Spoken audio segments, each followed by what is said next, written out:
Today is Thursday, May 23rd, 2013, and you are in the NBA Huddle with me, Bram, and with me as always, my boy and producer, Scott. Scott here.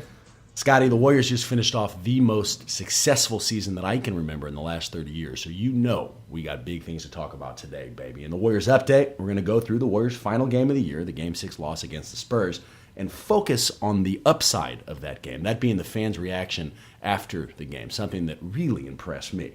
In a brand new segment we're going to call This Is Just Starting, we're going to talk about all of the reasons that this year was just the start for this young, talented team and why I think we're on the precipice of a future that I've been waiting for over 2 decades. And then in another brand new segment, in fact, part 1 of 2 of a brand new segment called Off-Season Answers, we're going to start to answer all of the pressing off-season questions that are facing the team as we move into the off-season here. Lots to be talking about. I'm just fired up for this one. I mean, last one we were a little bit screwed up on the timing. It came out before Game 6, so because of that, when I listen back to it, it's kind of depressing. You know, I've always told you I don't like reading any articles after the Warriors lose because it feels like wallowing in the loss. Last week's podcast was kind of like that. You know, you listen to it, you already knew they lost. We got to kind of go through the details of that loss. I'm proud to say, fuck that. This time we get to talk about why they're doing so phenomenally well, why we can be fired up about this team, not why we should be depressed. We'll have to move through Game 6 quickly then, because otherwise you'll be in a deep, dark depression again. I'm not even willing to say that. I think that there's some upsides for Game 6, but before we get there, baby. Will you talk about Game 6? I will. Oh, okay. We were definitely. Did you listen to the things I just went through? I mean, I listed Game 6. Are you not sitting across the table from me, or? I didn't know if you would talk about it or if that was going to be my segment. Oh, that nice pulling that out. Jesus, I'm very surprised you had an answer for that. Good for you, Scotty. Before we get there, baby, let's do a little bit of housekeeping. This one being yet another embarrassing admission for me. Now, I'm sure you remember last week I brought up the concept of the whole fake high five. Yeah. Oh, yeah. The idea that, was it, Game 4, I went and the Warriors pulled it out, and the best part, there's all these San Antonio Spurs fans there, and at least 2 of them I tricked into coming up, threw my hand up as if I was going to give them a high five, then pulled it back down and said, get the fuck out of here, making them look stupid. Well, I listened to that and realized that made me seem like some kind of like a bully or a badass.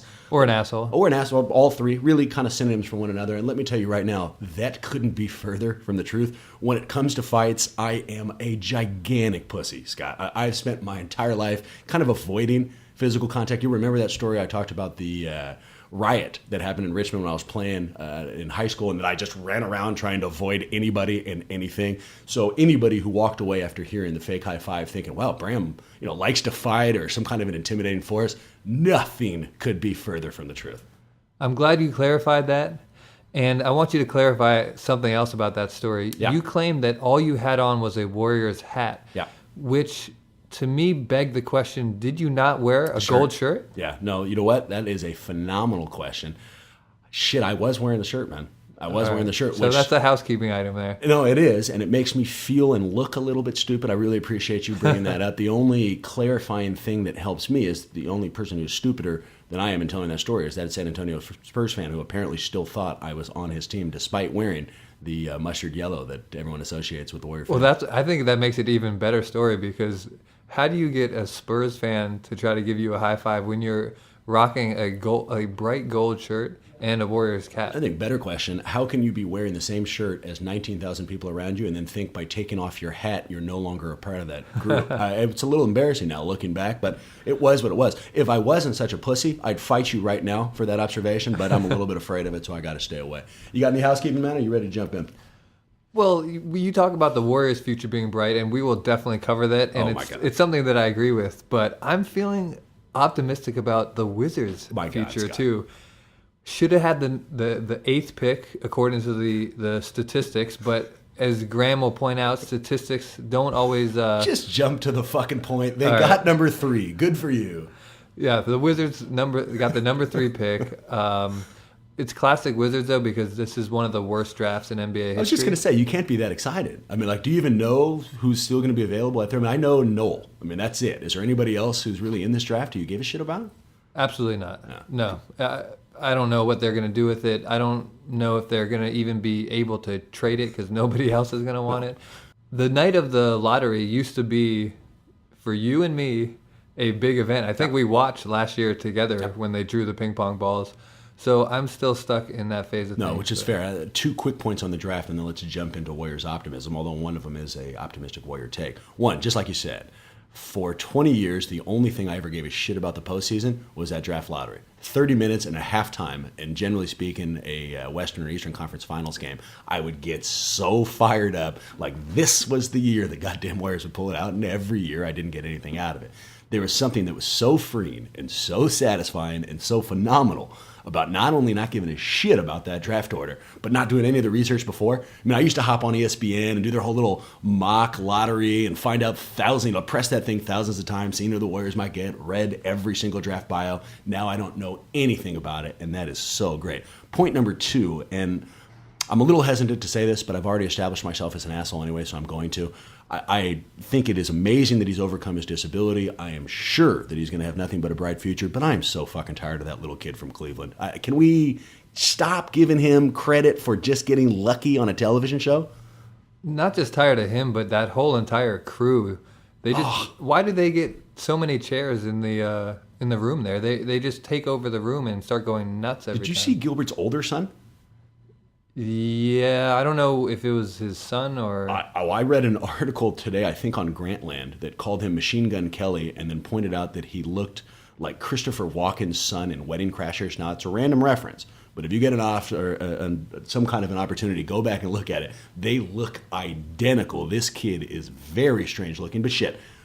Was it Machine Gun Kelly, though? I mean, that's a rapper. Yeah, no, I don't think it was Machine Gun Kelly, but I think that they just looked very similar to one another. Now, that said, enough about the draft, certainly enough about the Wizards. Let's start talking war, and let's get the tough portion of this podcast out of the way, that being Game 6. First, past scores, current standings, just one result naturally since our last podcast, that being the 92-84 loss to San Antonio. That dropped the series. We lost 4-2 to the Spurs, and incidentally, just by way of example, the Spurs have since gone on. They are up 2-0 against Memphis, which makes us look goddamn good. Now, Game 6. Team looked done, man. They looked exhausted and done. Bogut finally tapped out with a terrible left ankle injury. Both guards looked absolutely spent. It looked like Curry was hobbled throughout. It looks like Clay had mentally checked out. And even Barnes, our 20-year-old phenom, a guy who we were really resting on for almost every possession towards the stretch, ended up leaving the arena at halftime because he had some concussion systems. So I think really it's probably good that we didn't continue. I don't know if they had another game in them. That was the most disappointing part about this whole series and playoff run is you'd like to see the Warriors get beat legitimately with a healthy squad who was able to play hard. And this team was just beat up, bruised, exhausted, just hobbling in that game. Yeah. It wasn't good basketball. It wasn't enjoyable to watch them just get beat up. And it was just disappointing because I would have loved to see a fresh Golden State Warriors team take on the Spurs that night. It was time for the year to end. I mean, it just was time for the year. It was a phenomenal year. They'd been worn down by everything they had to do, both mentally and physically, to get to that point, and they couldn't finish them out in 6, which is fine. And we're going to talk about why it's fine in great detail going on to these next segments here. But I do want to point out one thing about that Barnes injury. What the fuck why was he coming back into the game in the third quarter? Do the Warriors have doctors or training staff? At this point, I don't know. I mean, we have said over and over again during this podcast that they put people back in too quickly. I remember I said that about David Lee. I remember I said that about Andrew Bogut. And in this one, the guy fell like what seemed to be 10 feet directly onto his head, was so completely fucked up and out of it because of that as he left the arena, he couldn't even hold a bandage to his head. It took some scrub medical advisor to walk next to him and do it. And then they bring him right back out in the third quarter and they start him before he starts developing headaches. And I read an article about it and they said that he actually passed all the NBA tests. What are these NBA tests? Do they just ask him, what's your name? And he was like, I'm Batman. They're like, Batman, you're playing the floor. Get the hell back in there. I'd like to see them exercise a little bit more caution with their players. It is what it is. Not here to wallow, like I said. They had to bring him out eventually because they realized he didn't know what he was doing out there. He was completely out of it. Well, he was probably trying to solve all of Gotham's crime, and then they didn't need that at that exact moment. But like I said, man, I don't want to wallow in the downsides. I want to look at the good. And surprisingly, Game 6 actually had a very big upside. After the game, when the season had come to a close, when all of our dreams were seemingly over, and we should have been depressed and leaving the arena, instead, Warriors fans didn't just leave. I'm sorry, they didn't just stay. they actually engaged in one last celebration of the Warriors. What they did is they brought back all of our cheers, including that brand new Warriors, Warriors. Here's the crowd after the game.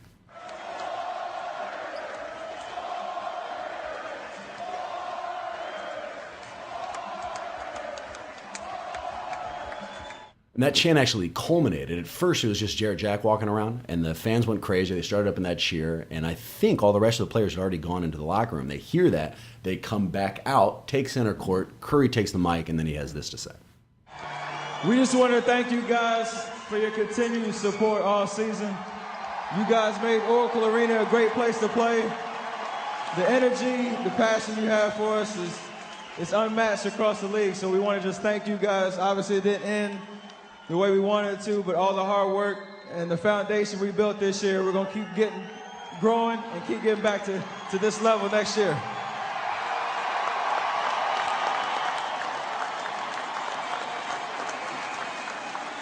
We're going to bring y'all into our huddle. When I say 3, we say just us, and we break it down for the season. 1, 2, 3. Just us.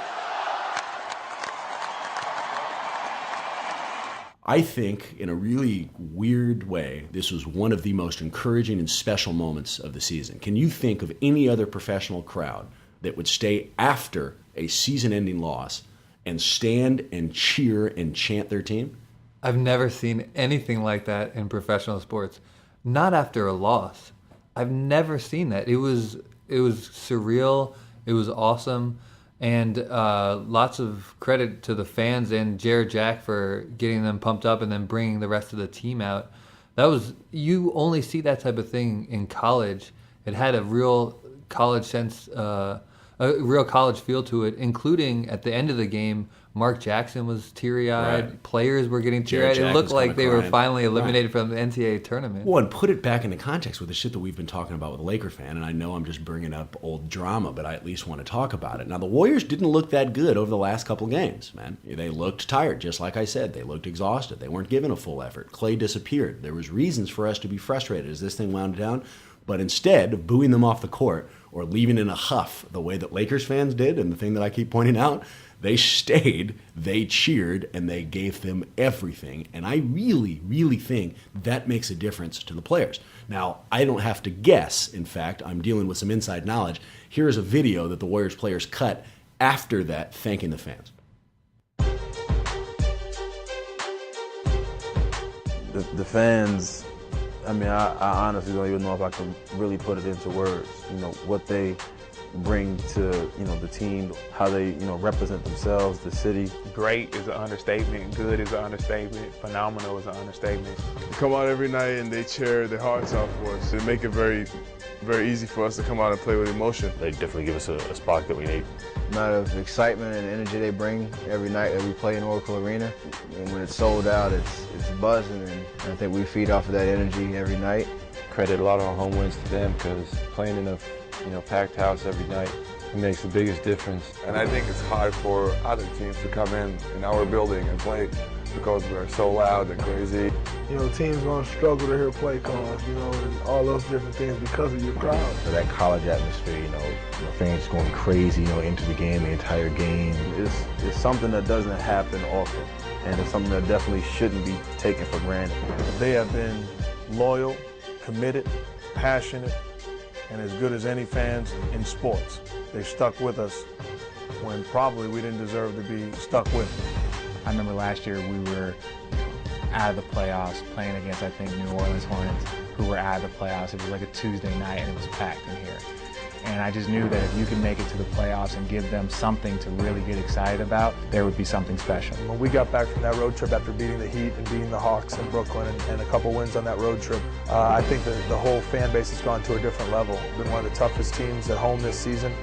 Teams don't want to come into Oracle because of our fan base and how hard they cheer for the team and the electric atmosphere inside Oracle.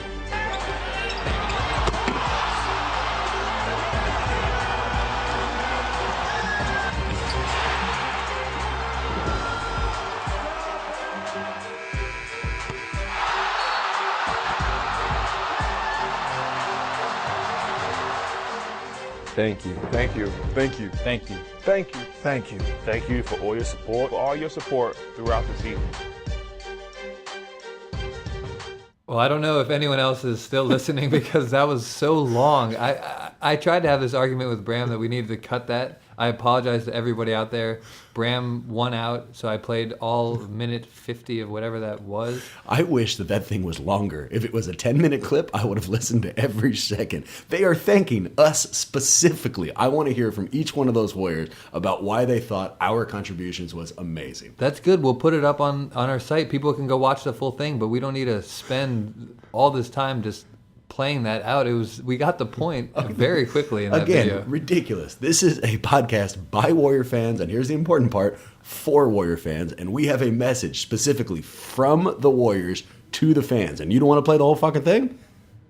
Did you hear what I just said? Yes. I didn't want to play the whole thing because they can go listen to it. That's insanity. You're completely insane. But we're burying the lead. My question, even beyond how long that clip should have been, is how can this not be a factor in bringing us free agents? How can people who are sitting at home now trying to decide what team they want to play for, either this year or in 5 years, don't see not only the entire effect, watching them on the playoffs with that decibel level thing on the ESPN broadcast, or see thank yous like this and not want to come play? One reason, money. That's what it always comes down to. Jared Jack talks a huge game about how much this team has meant to him, how he had a quote after the game about how he brought his best suit ready to wear, but he's not going to, he brought his best suit, he was going to put it on before he did the media interviews, but he said, no, I'm leaving this jersey on because I've never been more proud of something professionally. Well, let's see if his money's where his actions are. Yeah. Because, money's where his mouth is. I like the actions. Yeah, I like the actions. I could see you started to rethink it. I did. Sure. I jumped forward to actions in my mind because that's what he needs to prove that he really means that. Yeah. It really does come down to money. You or I, picking a place to play, maybe we pick the fans. That's fair. Let's see. One, if you are right, we'll find out perhaps with Jack. That's a great example because he is going to be an unrestricted free agent. He'll get to decide whether or not he comes back. We'll see if he takes a cut. But two, here's a big difference for me. It used to be all things being equal, money included, people didn't come here.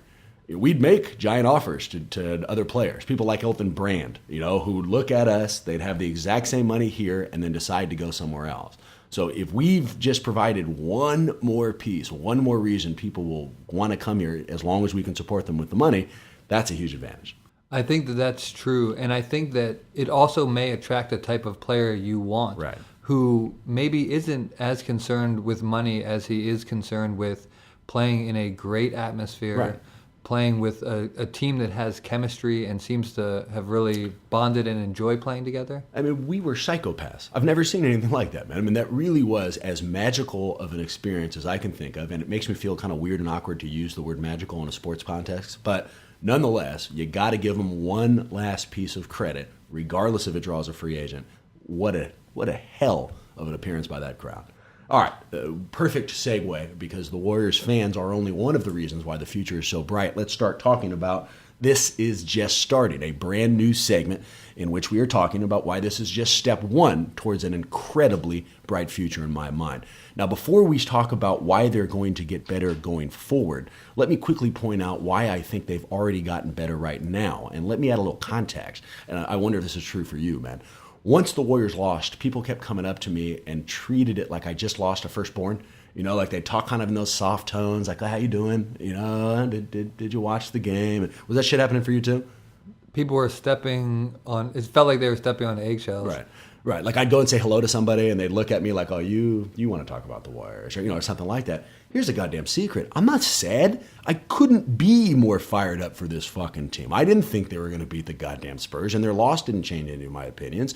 What I think is that we are finally on the precipice of a future I've been waiting for forever. Let me give you some examples, man. Best way to go through the advantages they've had is to look into the past and compare it to the present, right? So let's look back at 2008, baby, about 5 years ago. 5 years ago, this team had a shitburger owner in Chris Cohan. This guy was awful. Not only did he not spend anything on the team, not only did he not have any kind of encouraging appearances, he literally hid. Once we booed him in the 2000 All-Star game, we never saw his face at all. He was absent. He was terrible. He did nothing for this franchise. Now we got Joe Lacob and Peter Gruber. Two psychopathically competitive dudes who show up at every single game, including opposing teams' arena in the postseason, and is ready, presumably, to open up their wallet to not only build us a brand new stadium, but to bring in talent. That's a huge step. Yeah, those guys are psycho. Which is what you want. Yeah, it's totally what you want, and they go off during the game. Exactly. It's like Mark Cuban. It's kind of the closest that I've seen another owner come. I mean, these guys are into it. And that's only step one. 2008, 5 years ago, we had no front office. In fact, we'd been through a litany of giant losers. I did an entire segment about how much I hated Gary St. Jean, how you couldn't trust him at all, how he shouldn't be on our post-game analysis. And he wasn't the only one. Larry Riley was just as much of a loser. We've had people in and out who were terrible. You know what we have now? We have Jerry West and Bob Myers. We have perhaps the best front office, or certainly people who are in the conversation of the best front office in the entire league. That makes such a difference. Makes a huge difference to have people who know what they're doing managing your team. It goes. It's easy to not see that angle and see that side of the game because we're so focused on the players, even the coach. But that is such an essential part to a good NBA team. Hell yes, there's a confidence that comes when they picked Klay Thompson at the 11th spot. I was a little bit worried about it. I wasn't sure. I really wanted that dude, Kwame Leonard, and there were some other people on the board who I wanted. But for the first time in any recent memory, I had reason to trust the front office. It's like, well, you know what? Jerry West knows what the hell he's doing. And he was right. That's, again, only one of the things that's changed, Scott. In 2008, we were coming off a litany of terrible coaches. I am talking about a list of losers that includes people like Gary St. Jean again, Dave Cowens, Brian Winters, Mike Montgomery, Keith Smart. I mean, losers. Verified, absolute losers. Not only have we gotten rid of those shitbirds, we've added a guy in Mark Jackson who just outcoached George Karl, who just stood toe-to-toe with Greg Popovich, and whose name was very rightly and justifiably thrown around in the Coach of the Year discussions for this year. This guy's legit as well. People try to say that NBA coaches don't do anything, that it doesn't matter. You got so much talent on the floor, you can just throw them out there and sit back and let them do it. No, it's factually incorrect. That's just so wrong. Yeah. And I see it in the Wizards. The Wizards have a lot of young, great talent, just like the Warriors do. I know you want to laugh. Want to laugh? No. I'm going to laugh right now. Young, great talent. I don't even know who you're talking about. They don't have the same talent as the Warriors, but they have a lot of talent. And now with the number 3 pick, they're going to have another young talent coming in.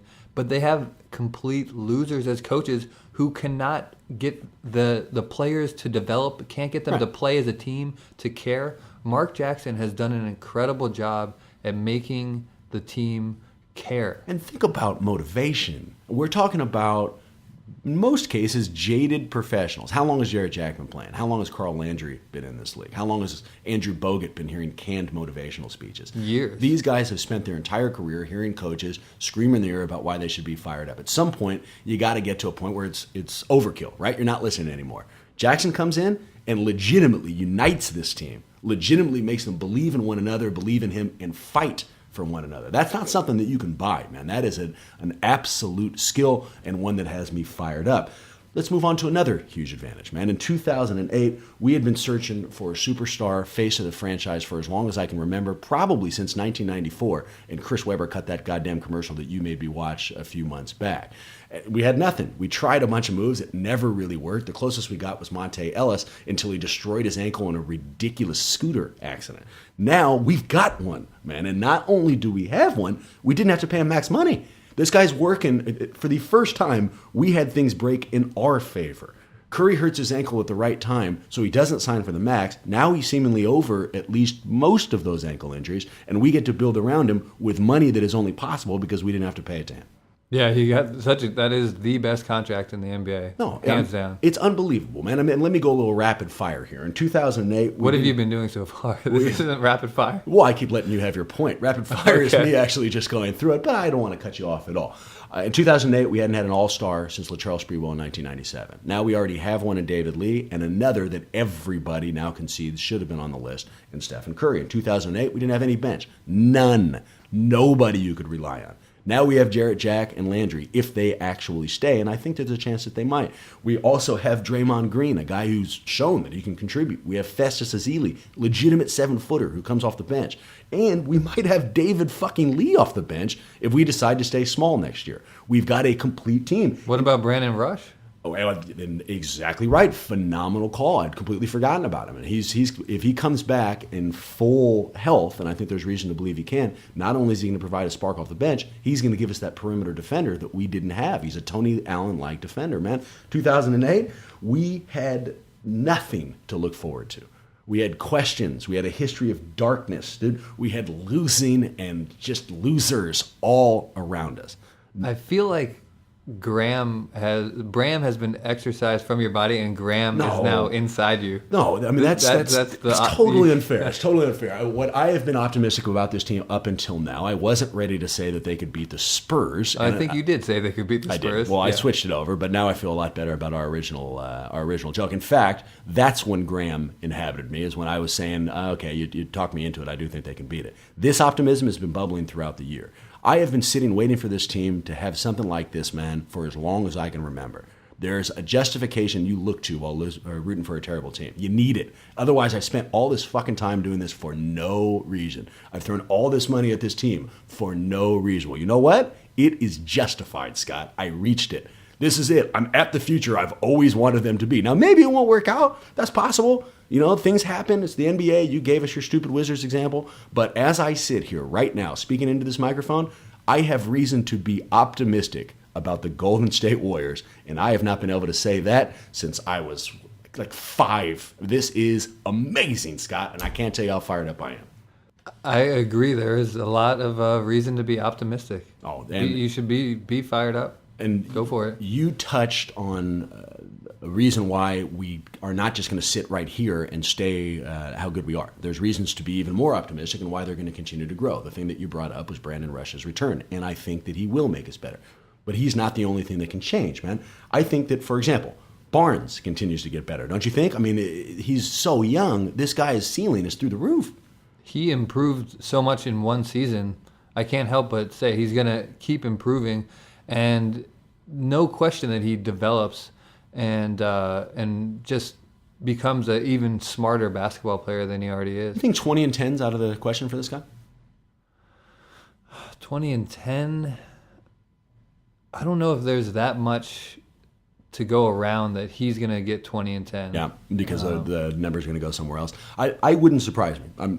I literally think that this guy has that type of skill set, and I think you're going to see a major step in the right direction during this offseason. Another thing, I think Clay continues to grow. Now, I'm sure this is going to start an unnecessary fight between you and I, and I'll also admit that the only really concern I had leaving this last series was Clay's complete disappearance. You did call that. And it wasn't the fact that he didn't play well, it's the fact that he almost stopped playing. You know, I don't know if it was the defense or what, but we didn't see him continue to try to shoot through his struggles, which is what you need for a perimeter player. But I think he gets over that, and I think he continues to develop into a key cog towards a hopeful championship team. Let me just clarify where I stand with Clay. Please. I do think that he's a great player. I think that he's over that, and that's where the mistake has been made by people thinking that I don't actually think he's good and recognize his skills.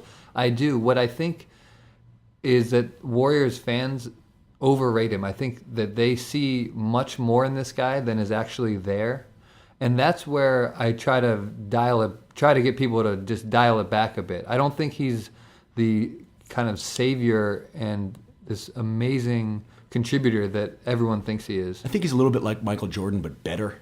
Pretty much better in every aspect, which is... no, I mean, obviously, I don't think that. So with this new and recent admission that he is, in fact, a great player, do you no longer want to trade him? It's never that I've been wanting to trade him. My God. As much as it has been, I think that I'd be fine with trading him. See, there's a distinction there. I think that he would be somebody I'd be willing to get rid of, but... because he's just going to be too expensive down the road for what he gives you. When you can find guys like don't say it, Danny Green, Matt Barnes, you can find these guys who give you good defense and they give you outside threes for a lot less money than you're going to have to play. Newsflash on Danny Green and Matt Barnes. They are two huge fucking losers whose upside is behind them and who couldn't carry Clay's Danny goddamn Green's upside job. is behind them? Yes, how old is Danny Green? Nobody wants Danny Green on their fucking team. Would you trade Clay for either Matt Barnes or Danny Green? I wouldn't do it right now. But I'm just saying that I wouldn't necessarily re-sign Klay Thompson for a lot of money because I think you can get somebody else. I think that's possible. We don't have to spend any more time since we've probably spent a collective like 4 to 5 hours on this exact subject, so we can move on. My answer to your money thing is this. That contract will be dictated by his play. If he continues to play like he did in the playoffs, you're not going to have to pay him that much. If he continues like he did towards the end of the season, or when he put up that 34-12 against the Spurs, then you will, but it'll be justified because he had to show us the type of skills that would require that type of money. I think he gets better. A couple of other things that can really improve. Steph. The immediate comparison we've always seen with Steph Curry is Steve Nash. I looked it up. Steve Nash's best seasons came when he turned 30 and 31. Those were his MVP seasons, after he'd already played for a while for both the Suns and the Mavs. You know how old Steph Curry is? 20-5. Steve Nash was 30? 30 and 31 when he got those MVPs. That's amazing. And that gives him 5 years to reach his peak after he was just introduced to the nation. I don't think we've seen half of what this kid might be capable of, and I cannot wait to see where he actually goes. Yeah, we've completely beat that subject to the ground. We've talked about what a great player he is. We've talked about what he needs to do. He's got to become a superstar who has a killer instinct and can actually make a shot at the end of the game. Yeah, well, what we haven't talked about is how the playoffs is going to hopefully spur him in towards that exact identity. You know, it's one thing to work towards being the center of a team. It's another to be thrust into that. He was thrown into the deep end. The second David Lee got hurt, they needed him more than they have ever needed him at any point in his career ever. In fact, he was probably needed more in the Warriors during this postseason run than he was ever needed at Davidson, and he delivered. And I think that's a springboard. I think you're going to see big things for him next year. Last thing that I'll add, why I think we can start, or last litany of things I think we can look forward to for next year. One, we have consistency. We kept changing coaches. We haven't. We got the exact same system that's going forward. Two, Bogut's defense. If we have him all year, that's going to be an unbelievable upside. And then finally, three, huge financial flexibility, man. I looked into it. Next year, they have $24 million in expiring contracts. That being more specific, Bogut's $14 million coming off, Jefferson's $11 million coming off, and Bijan's $9 million coming off. They either can use those as trade chips, which is real valuable. We saw that with Rudy Gay. There's teams out there that are looking just to shed salary and will give you legitimate players just for contracts, or they can use that $24 million in expiring contracts to go after a loaded free agent class of 2014 that includes names like LeBron, Zach Randolph, Paul George, and Kenneth Faried. So this team wasn't built to win now, and yet and still they showed heart and success. So the future is bright, baby. This is just starting. And bringing up the contracts, I mean, I think that really takes us to our next segment, because that's a big question with who. What are they going to do with this money? Yeah, absolutely. Got a little tired of this one. Are you ready to move on to the next one? Yeah, you're just too optimistic here. No, I don't think that's going to not continue going forward here. But you've already given me like 2 or 3 the little signs in the air, like the home run sign telling me to move on. I mean, this is a great subject, man. You can't take this away from me. I've been waiting 30 years to have this conversation, and you want to have it quickly? We have not been having this quickly. You act like you haven't said this stuff on podcasts going back. But when I was saying it before, it was, I hope this happens. It happened, Scott. It happened. I get to say it happened. Of course I want to talk about this, man. You can't truncate this. If this show is 3 hours, I'd talk about this shit for 4. I don't doubt that at all. Luckily, I'm controlling the time here. Yeah, goddamn. If you give me that goddamn finger signal one more time. Now, I was going to say I'd beat your ass, but after my admission and the whole housekeeping thing, you know I'm full of shit. All right. Let's move on. Stupid Scott doesn't want to talk about this anymore. The last segment, also a brand new one. This one's just part 1, being answers to the offseason's biggest questions. Now, there's a lot of offseason questions, man. So many so that I want to break this up. We're going to be lucky enough to talk about the remaining ones next week, so let's tackle 3 now. Here's my first one for you. You're talking about the expiring contract, but unfortunately, and I'm looking forward to it, just like I detailed, that money comes up not next year, it comes up the following year, and next year they are going to have a little bit of a logjam. If Lacob doesn't want to go into the luxury tax, and we're not sure if he does, that means he's going to have to decide between Landry or Jarrett Jack. You had to pick one. Who do you roll? Well, if I had my choice, I would say definitely keep Jack. Why? Because he was your go-to offense off the bench. You need a guy who's going to come in and carry the load when Klay Thompson's resting, when Steph Curry's resting. Right. And so he just provided so much leadership and scoring ability that there's no question that he was. I mean, he was considered for a Sixth Man of the Year award, right. So he's obviously more valuable than Landry. So that's why I would keep him. I think that he did play so well this year that it's going to be really tough to keep him. So that's where the money situation comes into the mix. I almost think they need to take maybe a step backwards in order to go forwards. Oh, that's complicated. It's not that complicated. Basically, I wouldn't be that depressed if they were not able to sign Jack or Landry, and just be smart with their money and really situate themselves extremely well for that 2014. I can see that idea. I disagree, and let's start with my disagreement and round back and who I take over, Jarrett Jack or Carl Landry. If this team hadn't had to suffer through the past that I've brought up so many times, then I'd be with you. Let's continue looking forward towards the future, and let's get the type of money that you need to make a huge splash in 2014. But with that history, we have to seize on this present. They got to keep momentum moving. They got to show the sporting world that this wasn't a blip on the radar. This wasn't just a one-time success. This is just one step towards an ongoing process of them getting better. And I think the best way they can do that is come out next year and pick up right where they left off. Now, Jack or Landry? I'm with you. Jack. Landry, I think, is a phenomenally important player. I think he's the only guy who can play back to the basket. I was hoping Bogut could give us that, but he can't. He's a defensive guy.